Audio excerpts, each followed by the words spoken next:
Crown has decided that from this day forward, trial by combat will be forbidden throughout the Seven Kingdoms.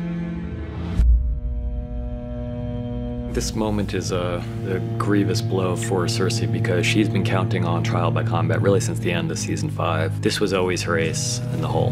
The Mountain was never going to lose a trial by combat. There's no one out there who could beat him. And then Tommen takes it away from her. And knowing really what he's doing, he might be a weak king, but he's not an idiot. You know, he understands that this move is to mean that she's probably not going to fare that well in this trial. So it's a pretty devastating moment for Cersei, and you see that in her reaction, and partly because it's just bodes so ill for this coming trial, and partly because it's her own son who's really betrayed her. 7 blessings, Lord. You know, he's in a tough position where he has to do what he thinks is right, and unfortunately for Cersei, what he thinks is right in this moment is doing something which is very much against Cersei's interests. My name is Brienne of Tarth. Please inform Sir Jaime Lannister I've come to speak with him. Jaime didn't expect to see Brienne necessarily ever again. He certainly didn't expect to see her marching into his military camp. And his relationship with her is obviously very complicated and fraught and has undercurrents that he's uncomfortable with feeling. You gave it to me for a purpose.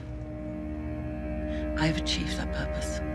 Giving her the Valyrian steel sword was no small thing. There are probably like 10 of these things in the world. It's yours. It will always be yours. He's given it to her, not to carry out one task or for one stretch of time, but for the rest of her life. I think that's a symbolic, meaningful gesture on his part. And yet, here she's honor-bound to point out that they're not on the same side in this fight, and that if it turns to a real fight, they may end up having to actually fight one another. It's these two who are not quite sure of how they feel about the other, and he lets her go. You know, he'd be well within his rights to send his men after her to capture her, and it wouldn't be that hard to capture her since she's being slowly rode away by Podrick, but he doesn't.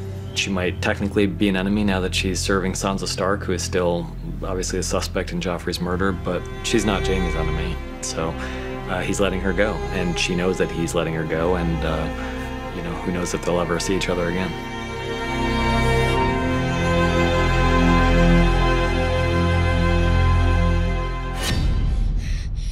Arya is in danger. She's got an open wound in her stomach, and the one person who has protected her to this point, unfortunately, gets murdered. The many-faced god was promised a name. He must always receive what is his. And now he's been promised another name. The fact that the many-faced god gets the people who have been promised to him really makes you think that there's just almost an inevitability about what happens to people who run afoul of the Faceless Men, as Arya has done. It will all be over soon. Getting to the final part of the sequence, Arya's telling Jaqen by putting the face on the wall that this account is settled and we're good here and now I'm gonna walk away, and I think she knows what the answer is gonna be. Finally, a girl is no one. The implication is obviously that Jaqen on some level was rooting for the outcome that he got.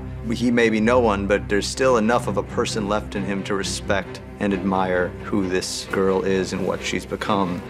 Arya finally tells us something that we've kind of known all along, that she's not no one, she's Arya Stark of Winterfell.